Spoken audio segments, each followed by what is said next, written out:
वो शर्मनाक है। बंगाल में कुछ टाइम पहले 1000 बच्चियों का फॉर्म रिजेक्ट किया गया ये बोलकर कि उन्होंने एप्लीकेशन फॉर्म में स्कार्फ पहना हुआ था। उसके बाद जब ये नफरतें पनपने लगी तो आप देखें कि आज बंगाल में 2 जगह ये हादसा हुआ, मुर्शिदाबाद में और साउथ 24 परगनाज में। मुझे सबसे ज़्यादा शर्मिंदगी और अफसोस होता है ये सोचते हुए कि जो हमारी स्टेट की सीएम है वो भी एक औरत है। विक्टोरिया मेमोरियल में जब नरेंद्र मोदी आए थे उनके सामने जय श्री राम का नारा लगा था और ममता बनर्जी ने खुद इस डर को महसूस किया था। एक सीएम जो उस डर को महसूस कर रही है कि जय श्री राम उनके लिए बोला जा रहा है, तो उन बच्चियों का क्या हो रहा होगा जिनके सरों से हिजाब छीना जा रहा है। और अफसोस है मुझे कि अभी तक इस स्टेट से जो हमेशा ये कहते थे कि वो माइनॉरिटीज़ के रहबर हैं और खुद ममता बनर्जी जो है वो एक औरत है, उनकी तरफ से कोई ट्वीट ना आना, इस मुद्दे पर कोई बात ना करना मेरे लिए बहुत शर्मनाक है।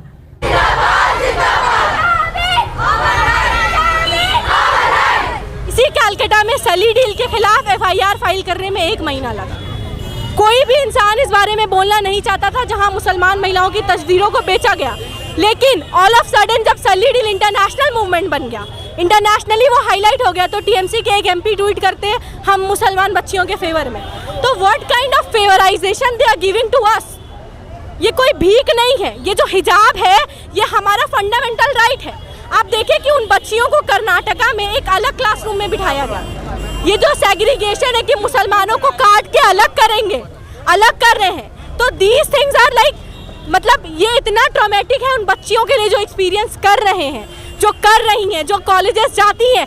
आप सोचें कि अगर आज कोई सॉलिडारिटी में खड़ा होना चाहता है तो पार्लियामेंट में जितनी भी औरतें हैं वो हिजाब पहन के जाएं और बोले कि हिजाब फंडामेंटल राइट है और हम उन बच्चियों को सपोर्ट करते हैं। প্রিয় দর্শক, আপনারা দেখছেন মিলি বাংলার, আমি মিজানুল হক রয়েছে এই মুহূর্তে আপনাদের সঙ্গে। এখন যার সঙ্গে কথা বলবো নূর মাহফিজ, যিনি আমরা জানি বিগত কয়েকদিন ধরে লাগাতার হিজাব যে বিতর্ক তৈরি হয়েছে তার রীতিমতো একজন প্রতিবাদী মুখ। नूर जी, कल जो वाक़यात हुआ कर्नाटक में, जो स्टूडेंट उनके बाहर में, स्कूल के बाहर में तब भी एंट्री नहीं हो पाया जब हिजाब हटाने के लिए बात आया, क्या बोलना चाहते हैं इसके बारे में, क्या कहना चाहते हैं? देखिए, ये मैं यही बोलना चाहूँगी कि जिस तरीके से वो वीडियो सामने आ रही है जहाँ पर बच्चियों के सरों से हिजाब को ज़बरदस्ती उतारा जा रहा है एंड टीचर्स एंड स्कूल के स्टाफ्स इस चीज़ में इन्वॉल्व हैं, उनके आसपास कैमराज है, क्लासमेट है, तो कहीं ना कहीं जितना ट्रॉमेटिक रहा है उन बच्चियों के लिए वो शायद मेरे अजम्पशन के बहुत बाहर है। मतलब वो मैं महसूस भी नहीं कर पा रही हूँ। मुझे इतना बुरा लग रहा है कि वो जो बेइज्जती है, वो जो ह्यूमिलेशन है, वो जो बच्चियाँ वहाँ पर फेस करी अपने क्लासमेट्स के सामने, बहुत सारे कैमरे हैं, उनके सरों से हिजाब को उतारा जा रहा है, उसके बाद भी उनको बार बार मतलब फोर्स किया जा रहा है कि आप उतारें। और यही हद नहीं है, यहाँ तक कि MP में कुछ कॉलेजेस ऐसे हैं जहाँ पर बच्चियों से उन्होंने माफ़ीनामा लिखवाया है हिजाब पहनने के लिए। मतलब किस तरीके से मुसलमान औरतों को यहाँ पर ह्यूमिलेट किया जा रहा है वो बता पाना किसी के लिए भी बहुत मुश्किल है। मैं बस इतना ही कहूँगी कि एक समाज में जहाँ पर सबको बराबर का अधिकार होना चाहिए, आज़ादी के 75 साल बाद अचानक लोगों को याद आता है कि मुसलमान लड़कियाँ जो हिजाब पहन रही हैं वो स्कूलों में नहीं होना चाहिए। अचानक उन्हें बताया जाता है कि उन्हें ये लड़ाई लड़नी पड़ेगी अपनी फंडामेंटल राइट्स के लिए, बार बार उन्हें बताना पड़ेगा कि वो इस मुल्क का हिस्सा है और उनके भी फंडामेंटल राइट को प्रोटेक्ट करना चाहिए।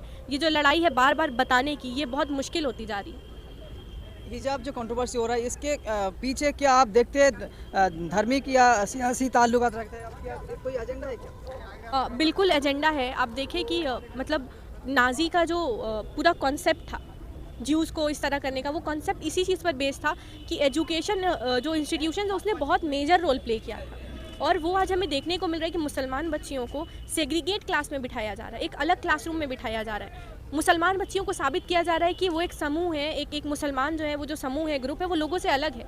ये जो प्रोजेक्ट है, हेट प्रोजेक्ट, जहाँ पर मुसलमानों को कंटिन्यूस यही बताया जा रहा है कि ये हमसे बहुत अलग है, हमसे बहुत अलग है। तो इसके पीछे जो एजेंडा है वो यही है कि मुसलमानों को सेग्रीगेट कर देना है। सिर्फ अभी तक बात ये हो रही थी कि मुसलमान पढ़ते नहीं हैं, एजुकेशन बैकग्राउंड में स्ट्रॉन्ग नहीं। अब जब मुसलमान पढ़ रहे हैं, ओवरकम कर रहे हैं, तो कभी UPSC जिहाद, कभी नीट जिहाद, अब यहाँ तक कि बच्चियों को हिजाब पहन के कॉलेज में जाने के लिए रोका जा रहा है। तो ये जो एजेंडा है वो सिर्फ और सिर्फ इनकी नफ़रतों पर बेस्ड है कि कैसे हम मुसलमान को यहाँ से अलग करें, उनके एजुकेशन पर क्वेश्चन करें, उनके नेशनलिज्म पर टारगेट करें। हमेशा मुद्दा मुसलमानों को बनाकर आगे कर दिया जाता है। आप जानते हैं जो वेस्ट बंगाल का सूती में जो घटना हुआ, वो बहुतली उच्च विद्यालय के जो वाक़यात हुआ कि हिजाब पहन के मना कर दिया हेडमास्टर। बंगाल तो सेकुलर स्टेट है, हर वक्त हम यही जानता था, लेकिन तब भी ये भी एक घटना हुआ साउथ ईस्ट परगना में। क्या कहना चाहती है इसके बारे में? मैं बस यही कहना चाहूँगी कि ये पूरा देश सेक्युलर है और जिस तरीके का सेक्युलरिज्म देखने को मिल रहा है वो शर्मनाक है, वो शर्मनाक है। बंगाल में कुछ टाइम पहले 1000 बच्चियों का फॉर्म रिजेक्ट किया गया ये बोलकर कि उन्होंने एप्लीकेशन फॉर्म में स्कार्फ पहना हुआ था। उसके बाद जब ये नफरतें पनपने लगी तो आप देखें कि आज बंगाल में 2 जगह ये हादसा हुआ, मुर्शिदाबाद में और साउथ 24 परगनाज में। मुझे सबसे ज़्यादा शर्मिंदगी और अफसोस होता है ये सोचते हुए कि जो हमारी स्टेट की सीएम है वो भी एक औरत है। विक्टोरिया मेमोरियल में जब नरेंद्र मोदी आए थे उनके सामने जय श्री राम का नारा लगा था और ममता बनर्जी ने खुद इस डर को महसूस किया था।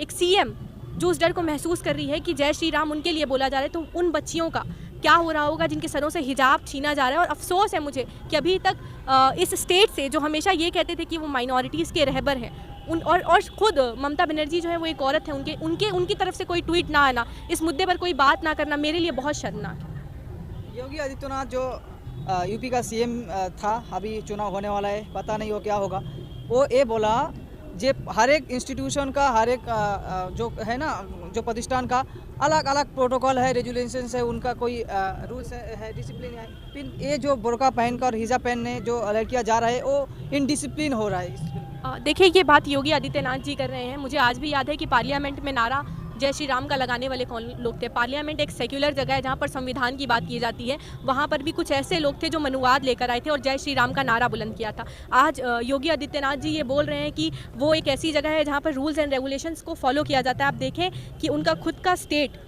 क्राइम कैपिटल ऑफ इंडिया बना हुआ है। रूल्स और रेगुलेशन की बात कर रहे हैं, जो एक स्टेट के सीएम होकर सीएम की गरिमा को ठेस पहुंचाते हुए राम मंदिर के निर्माण में गए और उनका वहां पर लॉजिक ये था कि मैं यहां पर अपने कौम को रिप्रेजेंट करने आया हूं। दूसरी जो अहम बड़ी बात है कि आप बात करते हैं रूल्स एंड रेगुलेशन की, इस देश के गृह मंत्री मंचों पर खड़े होकर ये बोलते हैं कि दंगा करने वालों की पहचान जो है वो लिबास से की जा सकती है। दूसरी जगह आप देखेंगे ये रूल्स और रेगुलेशन की बात कर रहे हैं जहाँ पर स्कूल्स में कॉलेजेस में सरस्वती पूजा होती है, होली के रंग बच्चे खेलते हैं, सुबह जब प्रार्थना होती है तो हाथ जोड़कर प्रार्थना होती है।